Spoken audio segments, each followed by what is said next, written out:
A vicious crime wave has hit New York City. At the center of it is the evil Shredder and the Foot Clan. The city needs a hero. In fact, it needs four. Their names are Leonardo, Donatello, Michelangelo, and Raphael, and they are the Teenage Mutant Ninja Turtles. I'm Connor Eyzaguirre, I'm Colton Jenkins. and this is Filmgazm.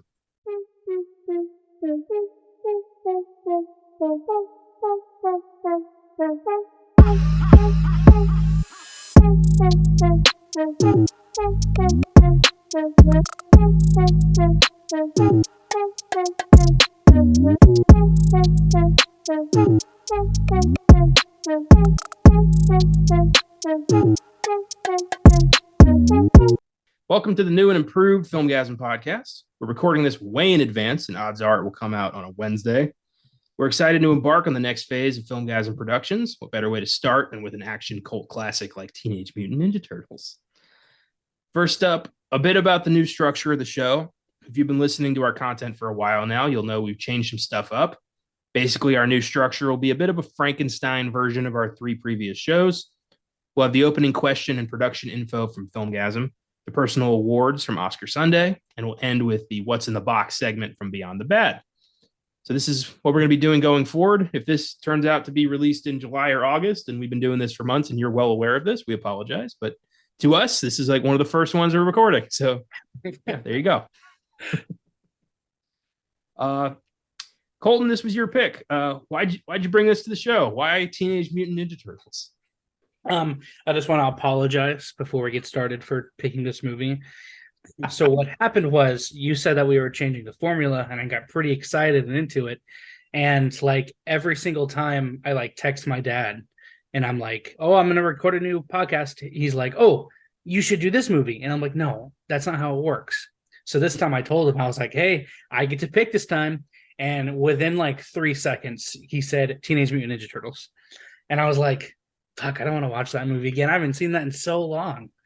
And as I was watching it again, I realized why I haven't seen it in so long. So I'm very sorry. I liked this movie a lot more when I was younger. Yeah, it's a crapshoot sometimes. As I said, before we started recording, nostalgia can bite you in the ass. Yeah. I have never really been all that familiar with the Ninja Turtles. I saw the 2014 one when it came out, and I wasn't that jazzed. Apart from that, I really didn't have much. I knew some names. I knew what they looked like. I knew they liked pizza, and that's about it. That's all you need to know. I liked that one. I just don't really like. I don't know. I'm not a huge Michael Bay fan, but that's just me. I think that's most people. Yeah. I remember the backlash when they were casting a white actor as Shredder, and the fans were like, "No, he's Japanese." So they reshot the movie around William Fichtner, so he was no longer Shredder, and they added in a Shredder. No. Yeah, that movie's a hodgepodge of bad decisions for the most part. At least this one had a vision that stayed pretty consistent from beginning to end. It might not have been the best vision, but they had one. Yeah.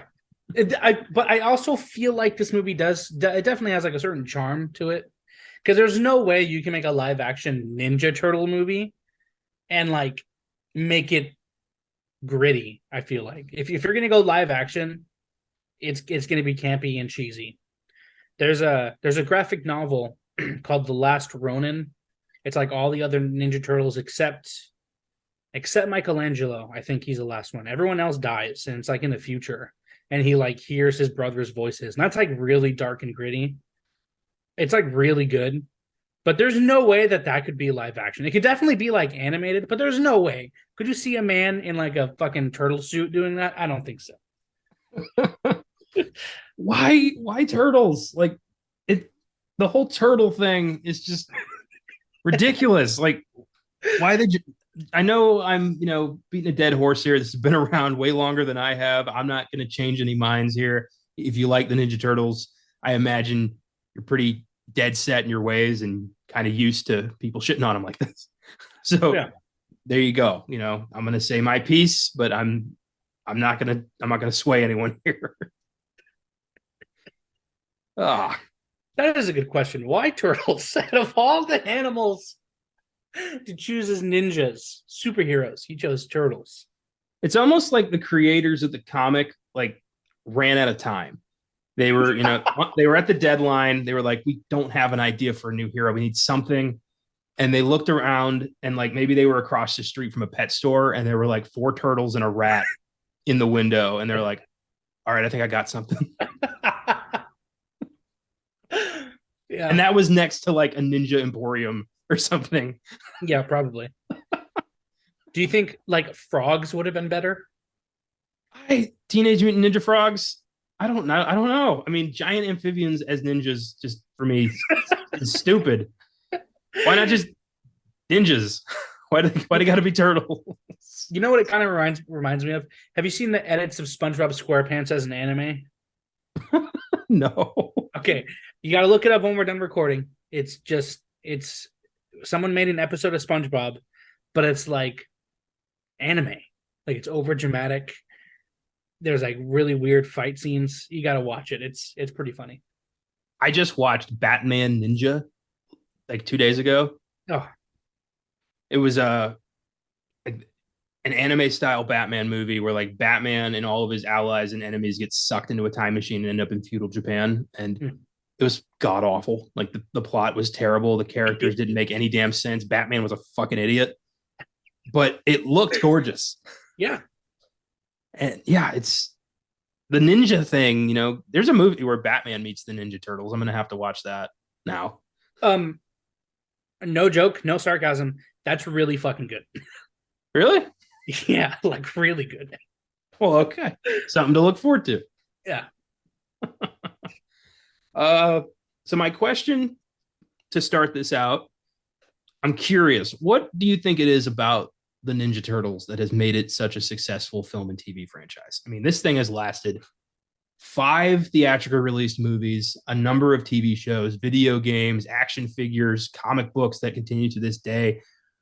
And it's about 4 giant fucking turtles. So like, what do you think it is? Like, what's the X factor here? I think it's because one, there is literally nothing else like Ninja Turtles. The fact that you have to ask why turtles and like, oh, this is about 4 giant fucking turtles. What's the big deal? That's the big deal. They're ninjas as turtles. And another big part is they're all relatable in their own different ways. The fact that they all it's them together as brothers, the way that they all like talk to each other, act around each other, their sarcasm, and just the fact that they're goofy teenagers and they, as goofy as it is, they have a huge responsibility. Like they didn't choose this. It was kind of just handed to them. And all they want to do is play video games and eat pizza.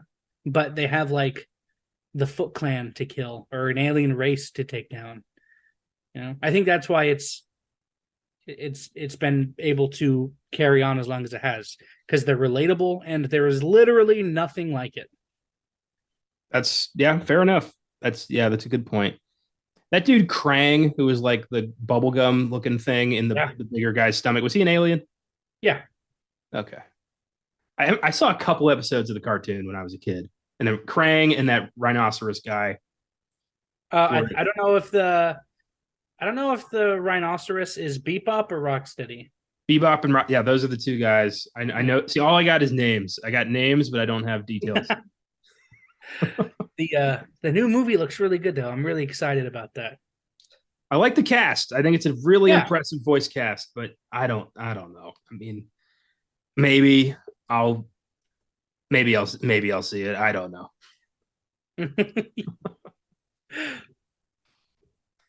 Well, good point. Yeah, I mean, there is nothing like this else, nothing else like this on the market. This is, if you want if you like ninjas who happen to be teenagers and mutant turtles, this is pretty much right up your alley.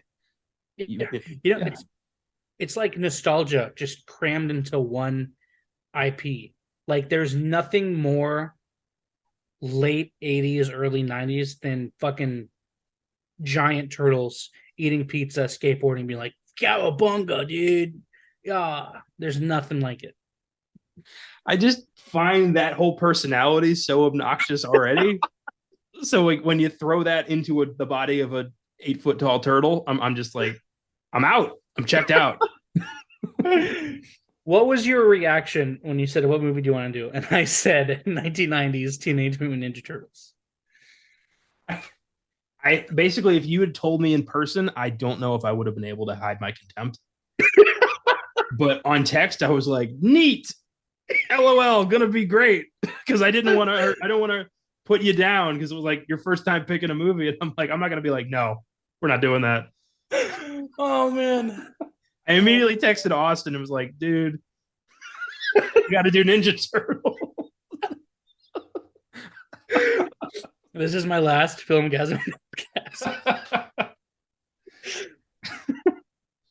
And then I put it on and I was like, just, I kept trying to be like, okay, I'm going to block it, erase all of the negative thoughts that are creating a 5-foot barrier between my brain and the TV. Just block those out, focus. And I couldn't do it. On the Filmgazm scale, I gave this a 4.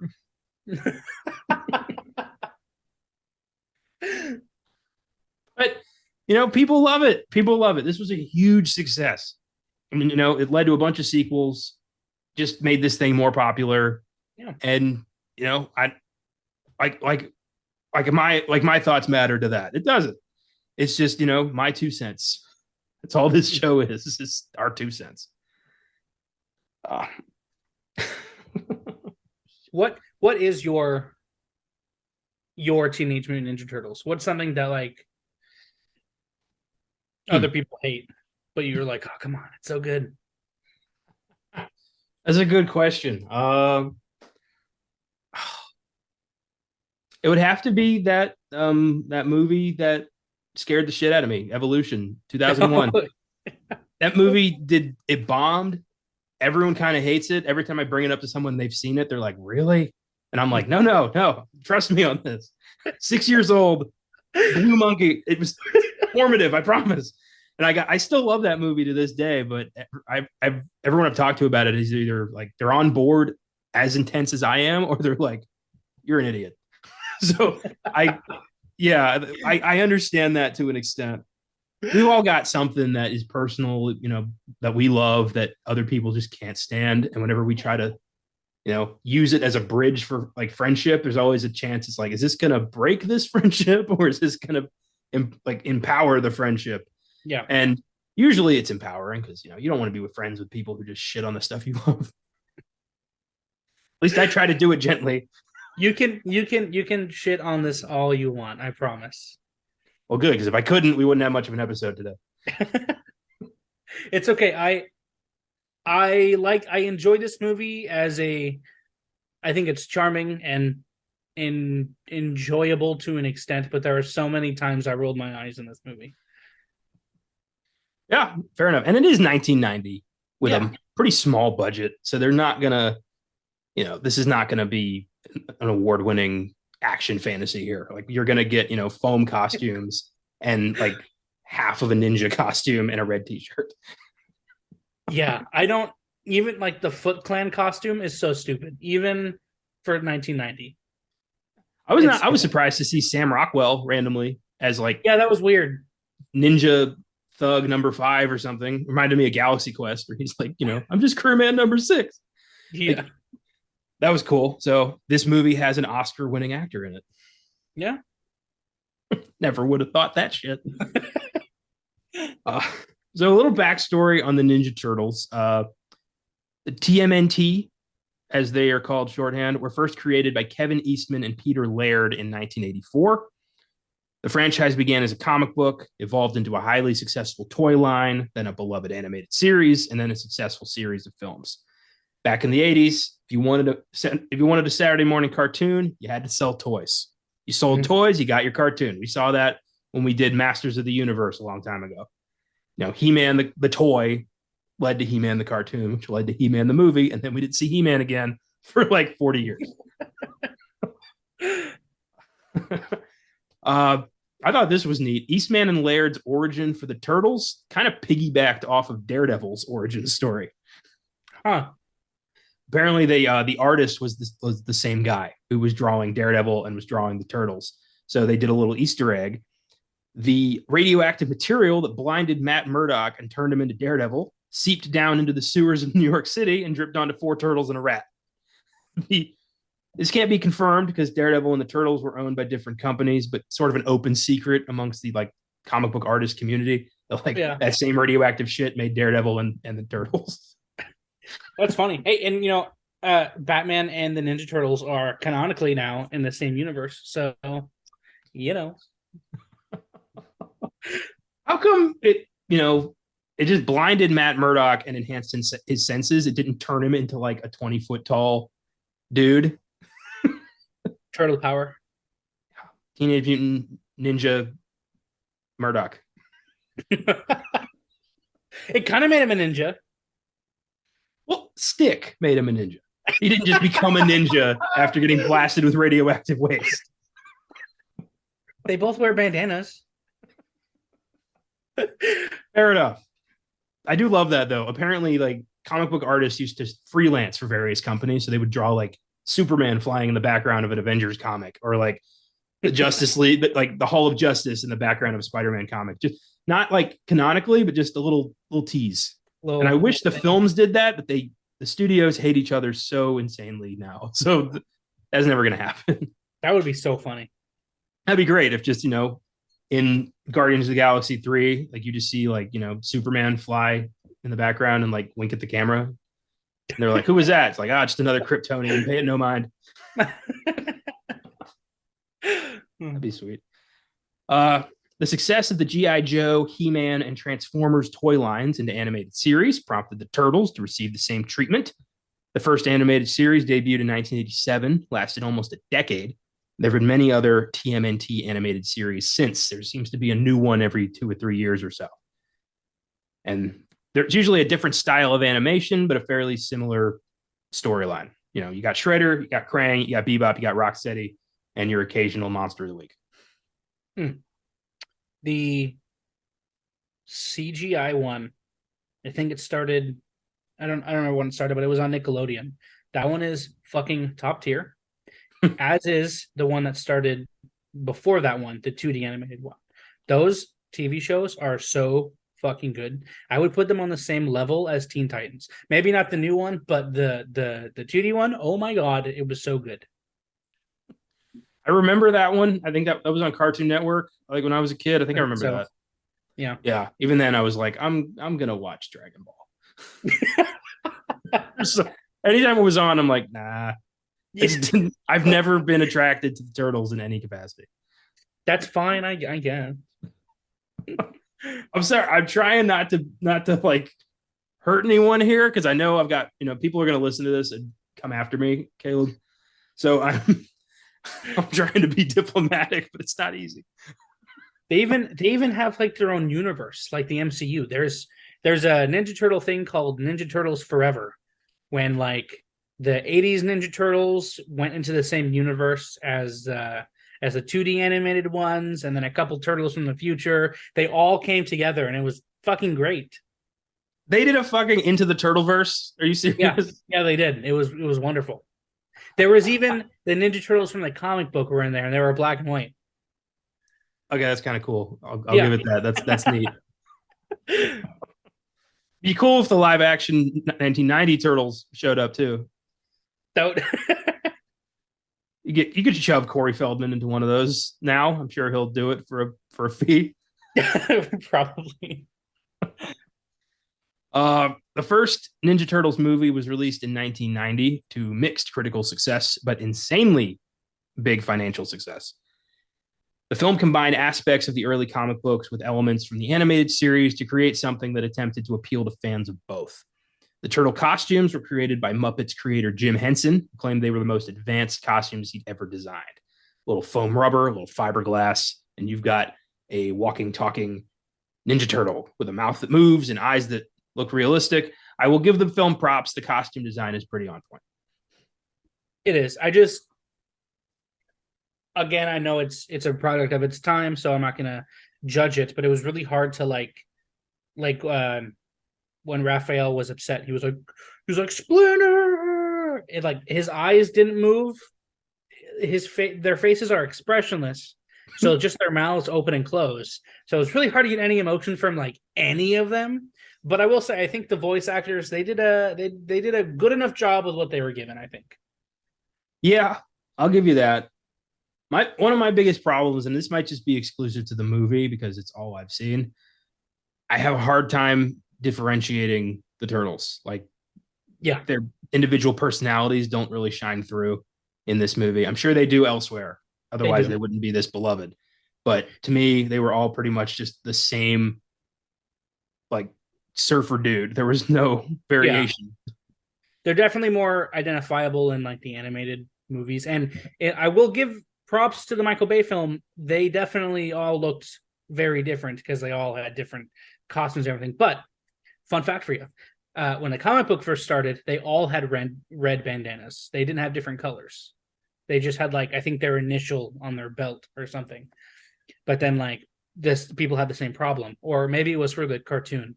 They had to like give them different colored bandanas because people couldn't tell who was who. Yeah, that's definitely a flaw in the comic book. Yeah. Like, if the Justice League were all wearing the same costume with like initials on the mask, you'd get irritated because you'd be confused and constantly trying to like, who the hell is this? The colored masks, immediately you're like, oh, that's Donatello or that's Leonardo. Like, yeah, okay, yeah. How was that not the first thing they did when they came up with the comic book? Jesus Christ, that's amazing. Did you also know that their weapons are special too? For it's based on their personality. Oh, is that so? Yeah. So Splinter, when he was training the turtles, he wanted to give them each a weapon that mirrors their personality. So, for an example, Donatello is the smart one. He's a genius intellect, whatever. But he has the most simple weapon, which is just a stick, just a bow staff. Michelangelo is like the hothead, very easily distracted. So he has the most complicated weapon, which is the nunchucks. Raphael is very aggressive and angry. So they're actually defensive weapons to teach him to kind of hold back a little bit. And then Leonardo is very calm and a leader. So he has the most deadly weapons, which is the two katanas. So, fun fact for you there. That's neat. I like that. Somebody actually thought this through. Yeah, you like it a little more now? Yeah, not really, but I'm happy for you. I'm happy you got something here. It does feel like this was clobbered together at the last second, but it apparently wasn't. No, it still was. Shredder's name is Shredder because the person who designed his costume looks like a cheese grater. The name Splinter come from like a guy stepped on a piece of wood and was like, "This splinter's driving me insane." Wait a minute. I don't know what Splinter came from, but that doesn't really scream like ancient martial arts instructor to me. Yeah. Why is the rat Japanese? Is a question I was asking myself quite often. Oh, because his owner was a martial arts instructor from Japan. So that's one version. Another version is Splinter is a martial arts instructor who got turned into a rat. That makes more sense than a rat was just picking up Japanese styled English. he was doing that, and he's in the fucking cage mimicking his master's movements. Fuck no. Oh boy. I found this interesting. No major studio wanted to produce the film. They figured this was going to fail after 1987's Masters of the Universe, the last live action based on a toy, which was also a cartoon movie. That failed horribly. So every studio was like, nope, this is going to be Masters of the Universe again. We're not taking a chance on this. Yeah, but Masters of the Universe sucked. Well, okay, I guess this movie also sucked. But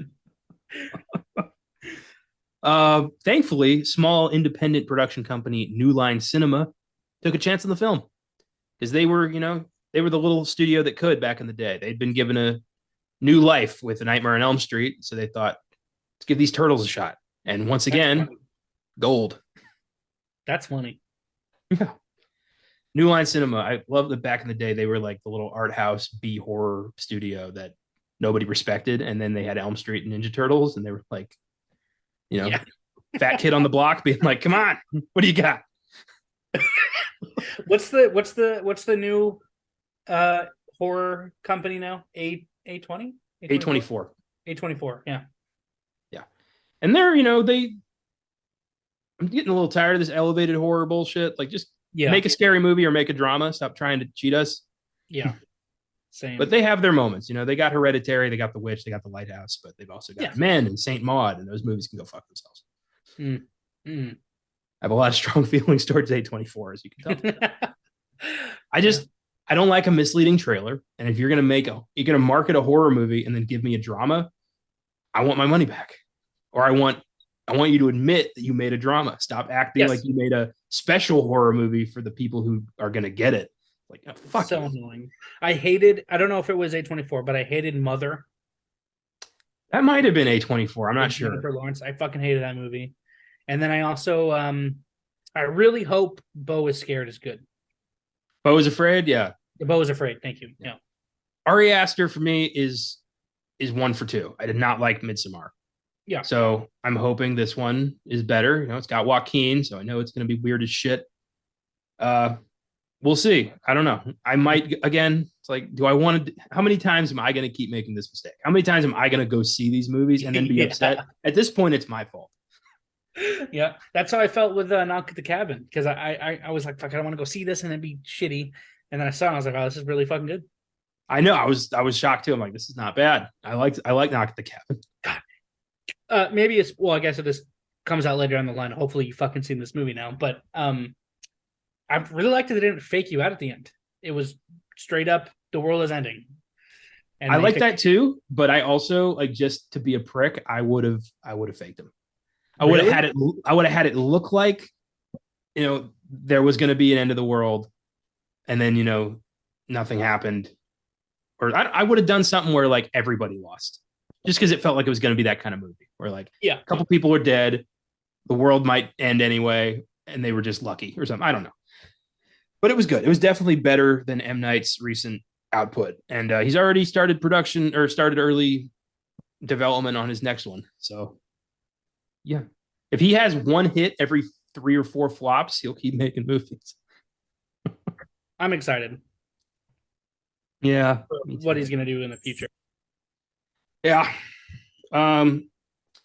Music video director Steve Barron would direct the film. He'd also direct Coneheads and the 1998 Merlin miniseries, as well as a shit ton more music videos. And I love Merlin. That 1998 miniseries is, to me, the definitive version of King Arthur on the big screen. Is it a miniseries? I thought it was like a full-blown TV show.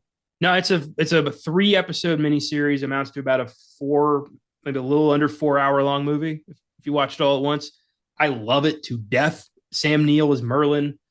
It is such a cool story. It's the story of King Arthur through the eyes of Merlin. Am I thinking of the right one? Is there a dragon in it? I think you're thinking of the BBC series Merlin, which that was a TV show. This was years before that. Okay, yeah. I was like, I'm pretty sure that was a long-running TV show. This aired on the Hallmark Channel and amazingly was really good. The Hallmark Channel? I know. You wouldn't think, like, Merlin on TV on the Hallmark Channel would suck, but this was good. They make some pretty good Christmas movies. I don't know.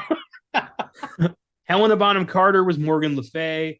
Miranda Richardson was the Queen of the Fairies, Queen Mab, who was like the bad guy. They went into the whole, like, Arthur versus Mordred thing. Rutger Hauer was King Vortigern. Like, they got some talent behind that thing. It was really good.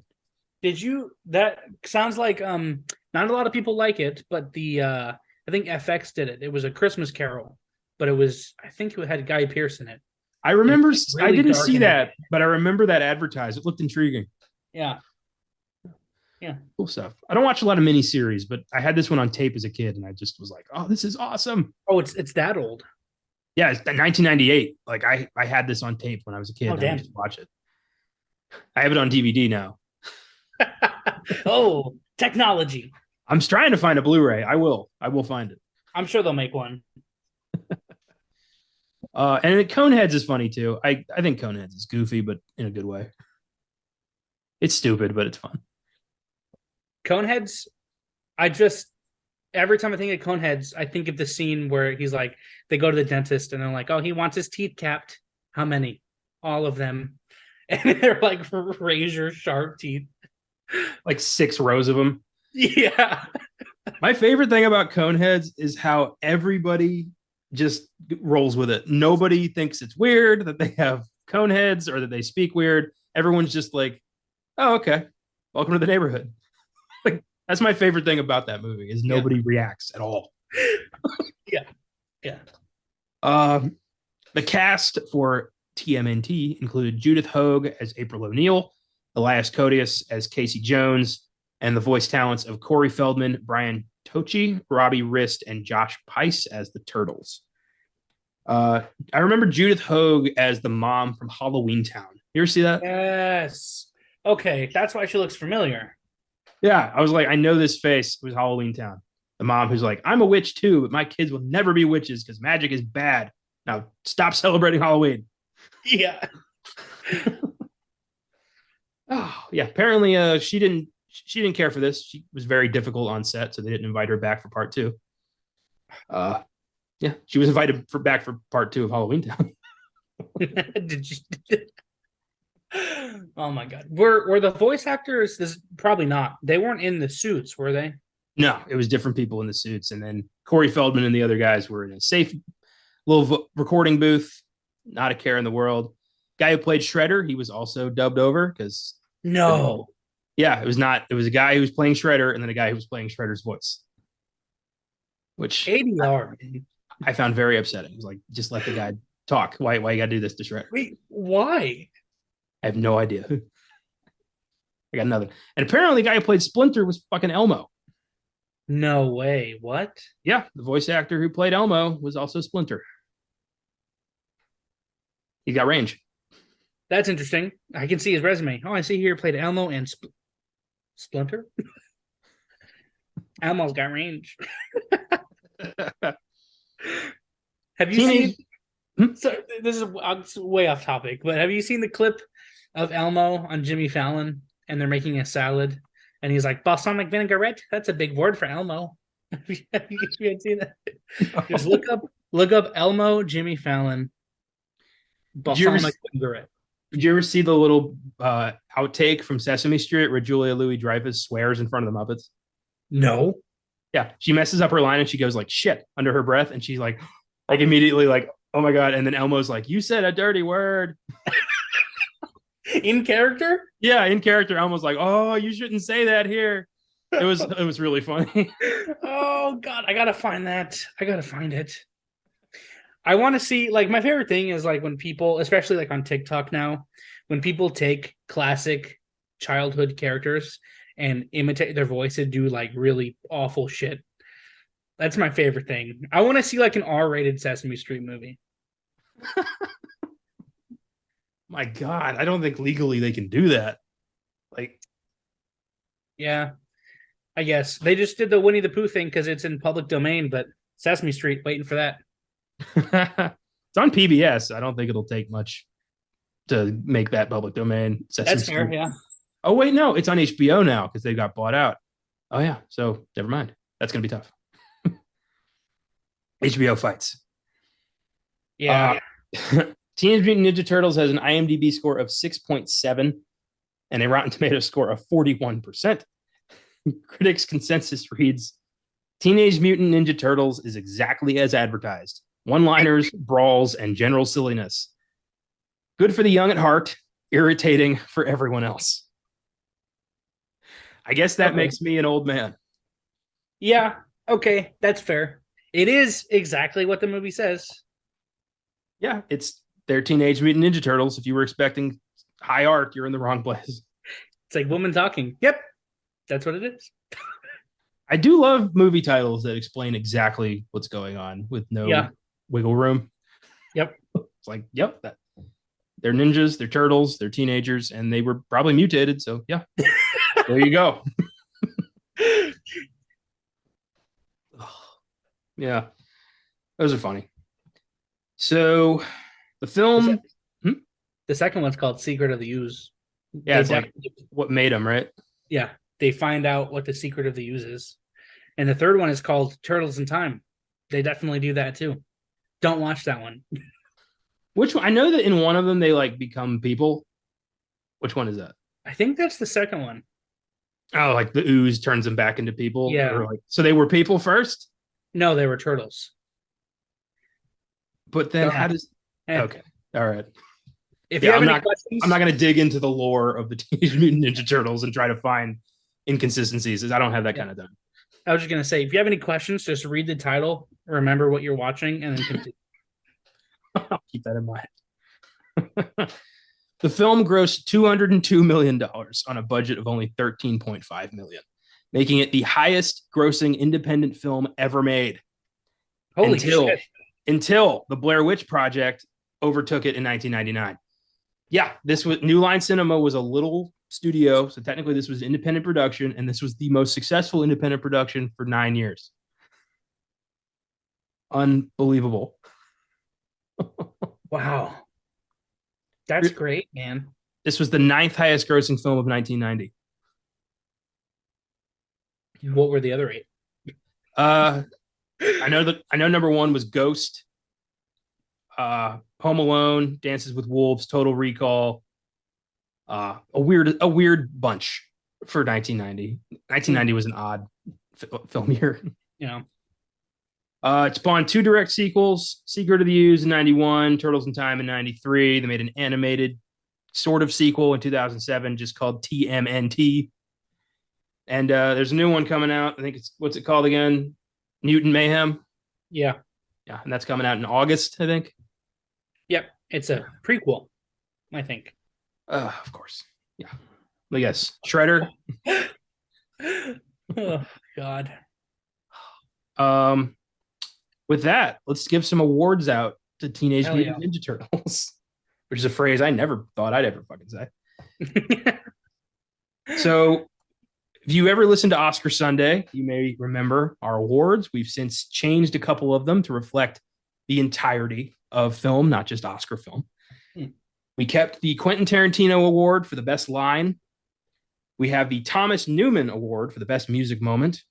We have the Philip Seymour Hoffman Award for the best performance. And we have the John Carpenter Award for the best scene. So why don't you take it away with your Quentin Tarantino Award, your best line? What did you think was the best line of this movie?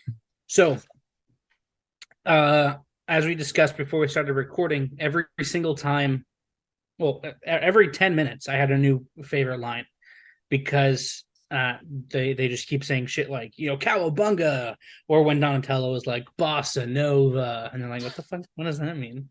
And then Casey Jones gets introduced, and he just is one liner after one liner after one liner until the very end of the movie. I was gonna go with what Splinter says at the end. He says, I've always liked cowabunga, but I decided not gonna do that because the best line in the movie is when the Domino's guy is late and Michelangelo says, forgiveness is divine, but never pay full price for a late pizza. That's the best line in the entire movie. I nearly went with that. I nearly wrote that down myself. But then I thought, you're in New York City. Why in the fuck are you ordering Domino's? Yeah. That is the pizza capital of the world. You have great pizza every 3 feet. And you're ordering Domino's. Yeah. Oh, I remember. Okay. When TMNT came out, me and my dad went to go see it. And after we were like, let's go get pizza. And I kept saying, let's go get Domino's. Let's go get Domino's because that's what they get in the movies. They get Domino's. And my dad's like, no, they get Pizza Hut. So this asshole takes me to Pizza Hut and it's disgusting because Pizza Hut is awful. It was Domino's all along. I love how powerful a memory that triggered. Oh, and I am personally 100% Team Pizza Hut. I despise Domino's. You don't like Pizza Hut? I love Pizza Hut. I hate Domino's. Oh, what? Yeah, I think Domino's tastes like ass. I like Pizza Hut. Oh my God, what's wrong with you? Okay, wait. But if I have to have fast food pizza, I will 100% go to like an independent, good pizza place first. But if I have to go fast food pizza, it's Pizza Hut. Yeah, there's a place around here, Grimaldi's. Oh my God, so good. Yeah, they're not bad. There's a place by my apartment called Pie Society. They know what they're doing. Okay, I gotta check that place out because I do like me some good pizza. How do you feel about this? This is a hot take. I know I'm just full of hot takes. But how do you feel about Little Caesars? Well, it's hot and ready. Thank you. Little Caesars is slept on because Little Caesars doesn't lie to you. It doesn't say like, oh, we use whole, organic, fresh ingredients. No, it's hot and ready pizza. Do you want it now? Here you go, $5. If you need to pull a pizza party out of your ass in 20 minutes, it's Little Caesars. Exactly. Little Caesars, when it hits, it hits. If you're sitting there like, man, I really want fucking pizza right now, but you don't want to pay for it, Little Caesars. I have had Little Caesars pizza one time. It was when I worked at Alamo Draft House, they were going to have a employee appreciation day because we worked so hard during the summer, and instead of giving us all a raise to a living wage, they decided pizza party, yay, at like midnight in the middle of the week. Oh my god! A lot of us were coming off of full shifts, and then we're like pizza party, great. So I mean, it was fun. I hadn't been working that day, so I wasn't. I was fine. They got us all Little Caesars pizza, and I had tried it, and I was like, "Huh, it's pizza, that's for sure." And no one's disputing that. Hold on, doesn't Draft House make pizza? Yeah, but the kitchen was closed because everyone had gone home, and would have been just cruel to have the chefs at the restaurant make us pizza for employee appreciation day. That would have been fucking horrible. But it was cool. They had in one theater they had a Mario Kart going on the big screen, and then on another theater they had all the employees vote on a movie to put on, and we went with Step Brothers. So we watched Step Brothers. It was actually a really memorable, fun night. Good choice. Good choice. Why midnight? Because the theater was closed because there was no more movies playing. As soon as the last movie was over and people customers had left and the theater was cleaned, the place shut down and it was ours. Nice. That's pretty cool though. Yeah, that job paid me shit, but it's the only job I've ever had that I missed. I love that job. Very cool. Yeah. I love that we've gone deep into pizza lore on the Ninja Turtles episode. That makes sense. It does. Yeah, I mean, it makes a lot of sense. I'm glad that we had this conversation. Yeah, me too. My Tarantino is a little exchange from some background characters because this is the most New York thing I've ever heard. It's when Raphael is running through the city at night. He jumps over a taxi, and the passenger goes, "What the heck was that?" And the cab driver goes, "Looked like some sort of a big turtle in a trench coat." And he pauses. He turns back to the guy. "You're going to LaGuardia, right?" Yeah, big turtle in a trench coat, big wolf. It's New York. What are you gonna do? Yeah, exactly. Oh man, it's funny because that's pretty accurate. I've lived in New York. That's pretty accurate. Yeah, you could see whatever the fuck, and you're like, it's not my problem. Yeah, exactly. So I wrote that down immediately because I'm like, that was funny as hell. That's a wonderful line. I love that. Yeah, that was good. The Thomas Newman Award for the best music moment. What do you got?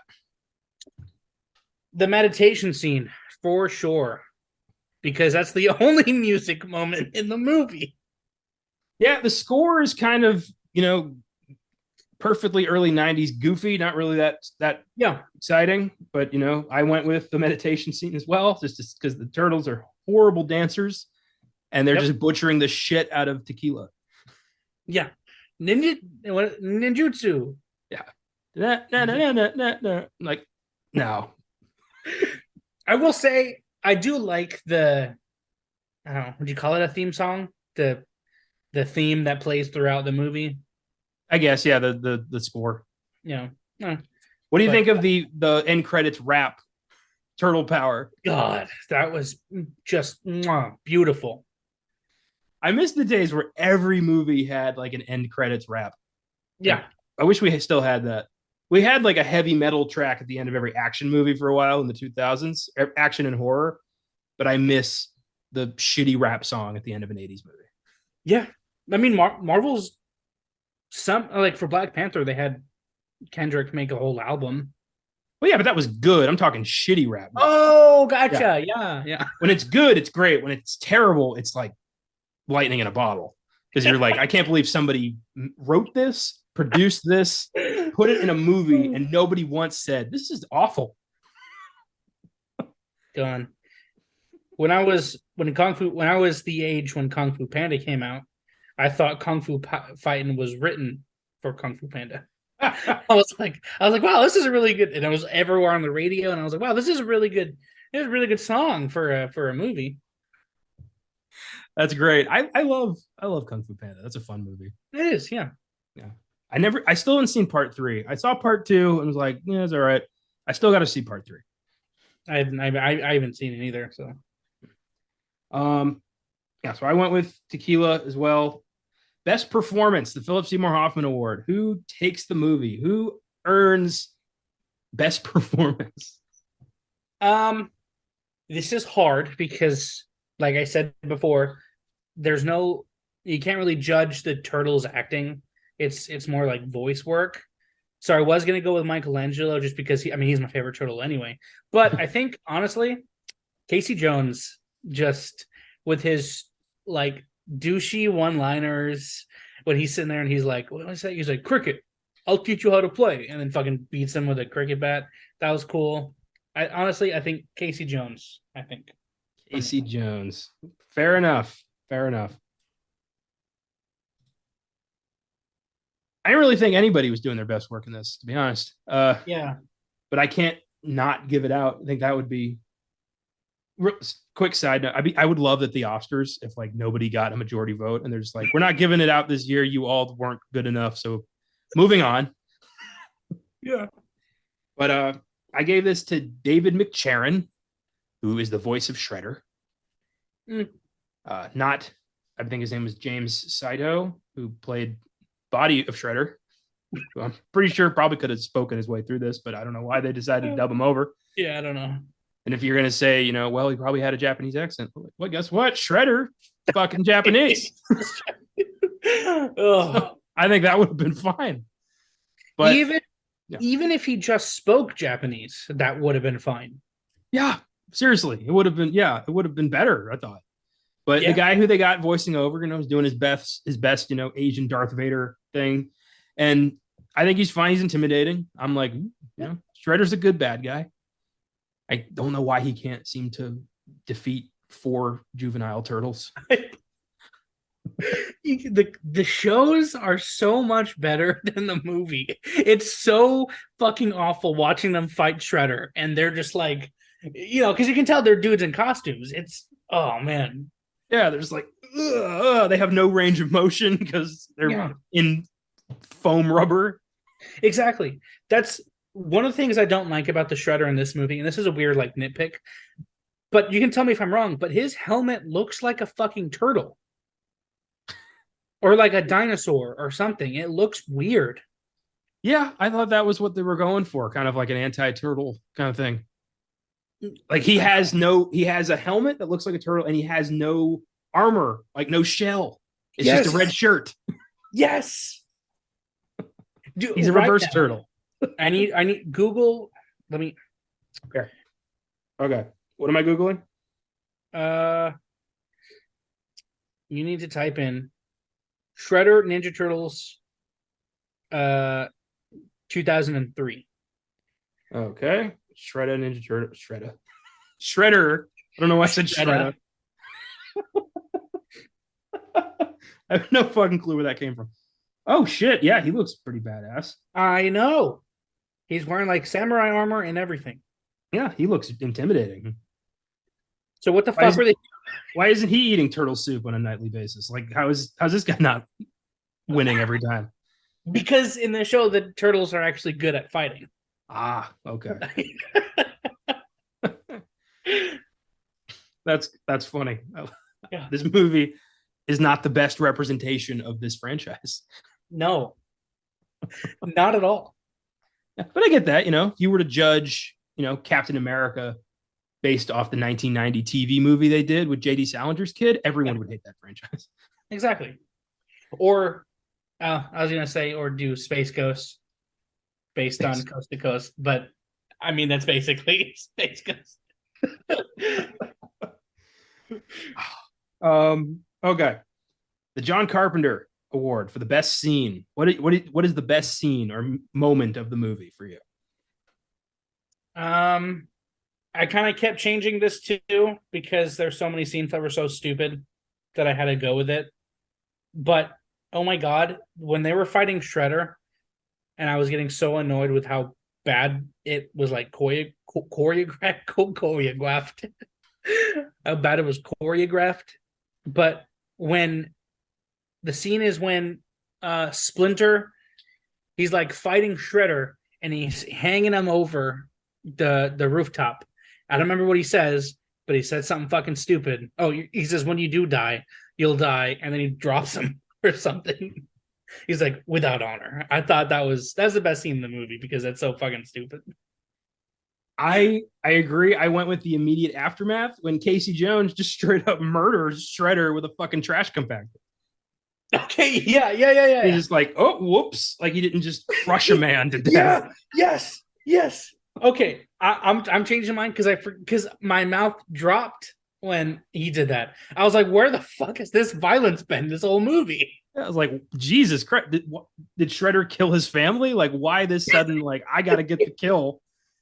And Jesus, I mean, what a way to go! A ninja master, an evil, sadistic clan leader, thrown off a building by a big rat and crushed by a guy with a hockey stick. Yeah, what a way to go! I also really like the scene when Raphael first meets Casey Jones. That was my runner-up. I almost want that, but it's pretty good. I do like that Raphael's solution is, big trench coat and a hat. Like nobody's gonna look at that face and think you're not human. In the Fantastic Four movie in the comics, the Thing does exactly the same thing. Yeah, he puts on a big trench coat and a hat, and like no one's gonna see your fucking rock face. I wonder which one would be more alarming. Turtle by a lot. Yeah, but then you'd be like, "Oh, you're a furry." Yeah. Okay. Good point. What would you say? How would you explain a rock man walking around? Dry skin. Jesus, that's some dry ass skin. No amount of lotion's clearing that one up. Some sort of skin disease. I don't know. I don't want to get involved. I would steer clear of both of them. Yeah, I tend to look people in the eye, and if I came across, if I was like working at the bank and Ben Grimm needed to deposit something, I'd be like, "Sir, please leave. You're alarming everybody. We can all see you." Yeah. Yeah.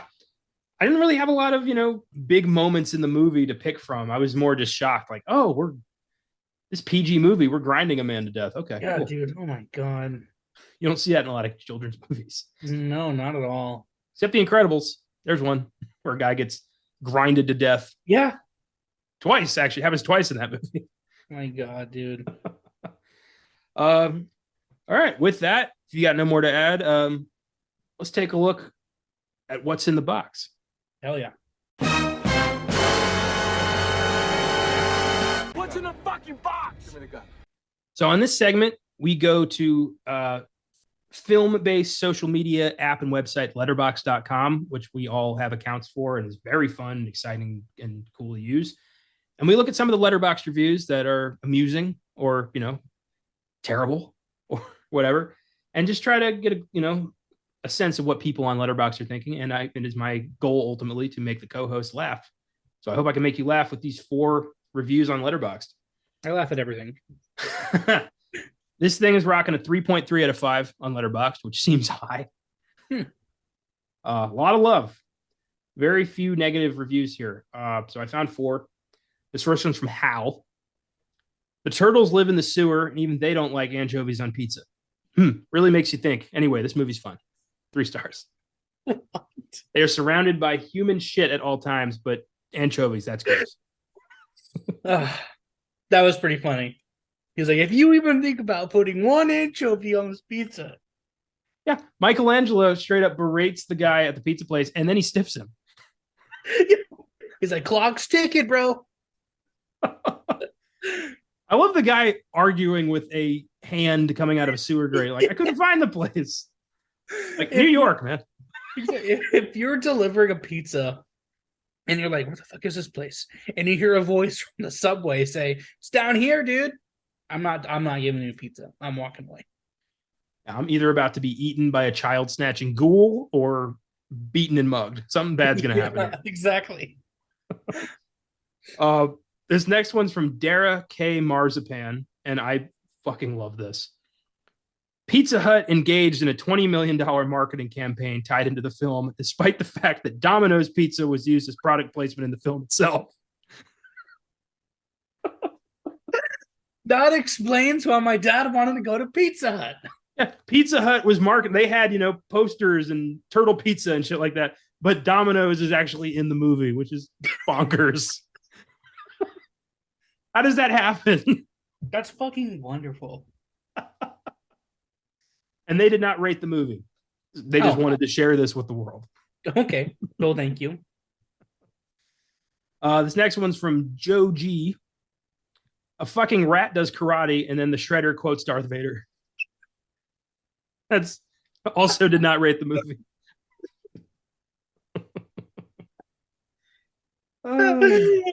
That is true. He does. He's like, I am your father. Man, fucking rat does karate. The Shredder. Oh, answer me this. In the cartoon, do you ever see Shredder's face? I don't know. I don't think so. That felt like a big faux pas when he took the mask off in this movie. I don't know anything about Shredder, but that felt like we're not supposed to see that. You don't see Shredder's face. You don't see Cobra Commander's face. Like, these are rules. Let me Google it. No, you do not. I knew it. I knew they fucked up. Yeah, he never takes his mask off. Oh, and he straight up did. And he's like, you're the rat that hurt my face once. I love when they try to force a vendetta in movies like this. When he's like, now I'm going to take your other ear. I was like, what? What are you talking about? You're a ninja warrior and you've got beef with a rat. Yeah. Dude, you can legally kill that thing and no one will care. He memorized the fighting style because he remembered when the rat attacked his face after killing his master. Or his owner. Sorry. Oh my God. Oh, okay. This last one's from Brett Shutt. I walked out of this movie with a goofy grin on my face, and I saw a dad in the lobby theater in a lightsaber duel with his son, and it made me realize why we still need movies like this. This is an awkward, goofy, and insane mess of a film, and one so childlike and uncynical that it won me over. I still wish filmmakers and showrunners would do a series that has more of the grittier noir Turtles, or even that IDW series they did a few years ago. However, for the campy cheese this movie is, it's just such a good time. Jim Henson Creature Shop did the costumes. Come on, this is gold. 3 stars. I think that's where my sentiment for this movie is. That's I feel exactly the same way. I would like, because again, same with you, like the Ninja Turtles in the comic books and in the TV show, they get pretty dark and gritty. Like there's some like Leonardo, he's pretty traumatized. Like he goes through it. But then you have this movie and it's just so fun and like goofy. So I can understand why people don't like it. I just love his review is like, this is great. It's gold. 3 out of 5 stars. Like, what do we got to do to impress you, Brett? Oh, and that's what's in the box. That's what I got. A lot of love for the Turtles. My stance has not changed. That's fine. I was going to ask, did you, at the very beginning of the movie, when the Foot Clan is stealing all the shit, how did they get all the shit out of that truck that fast? I just love that this evil ancient ninja clan is engaging in like extremely petty crime in New York City, like stealing wallets and shit. And this is a crime wave worthy of covering on the news. It took 5 people to steal 1 wallet. And then a whole truck was, all of its stuff was taken out of it. And then some old lady's TV was stolen right in front of her. Yeah. What's the goal here? There's so many questions to have. Why children? What's up with their cool skate park hideout? And why does every 90s movie have to have a skate park and the hideout of one of the main characters? Hook had it, and now this has it. What is happening? Or what did happen? Skate parks. That's what happened. Tony Hawk happened. People were like, "Oh, this is cool. I like this." So they put it in everything that kids are going to see. Yeah, like Shredder's hideout. Why is that his hideout?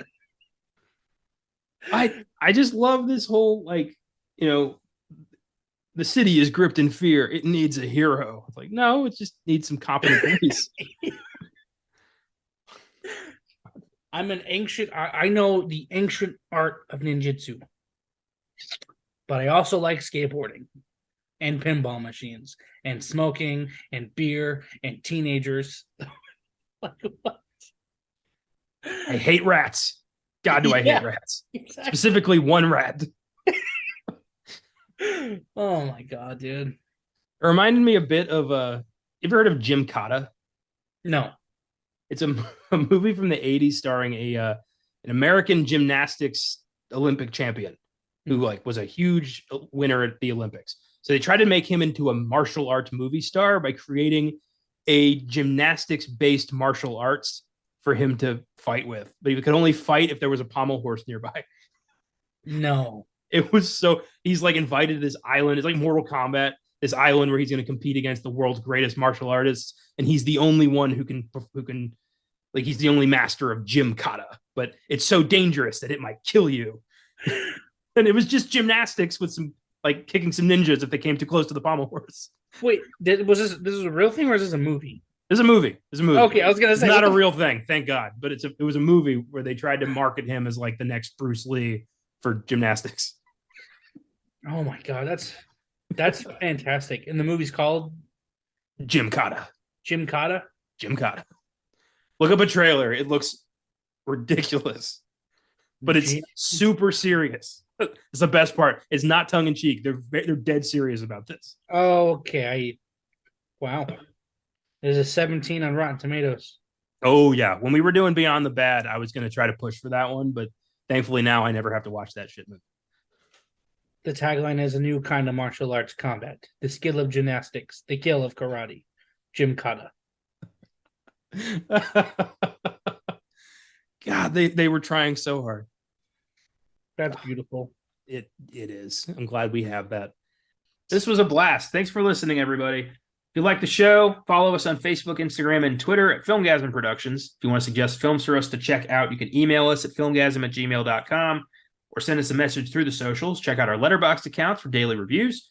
If you search for me at Connor95 and in my friends list, you can find the rest of the team. Check out the website, filmgazm.com, where I have a link to that letterbox. You can also find articles, trailers of upcoming films, and every episode of our show. If you'd like to become a monthly donor to Filmgazm Productions, click on the link in the episode description. From there, click on Support This Podcast. You can choose to donate $1 a month, $5 a month, or $10 a month, and all donations go right back into the show. Thanks to the entire Filmgazm team for their contributions. Thanks to Cooley Cow for our awesome theme music. Thanks to you for checking it out. Don't get seduced by any evil ninja clans this week. Take it easy and keep watching movies. See you next time.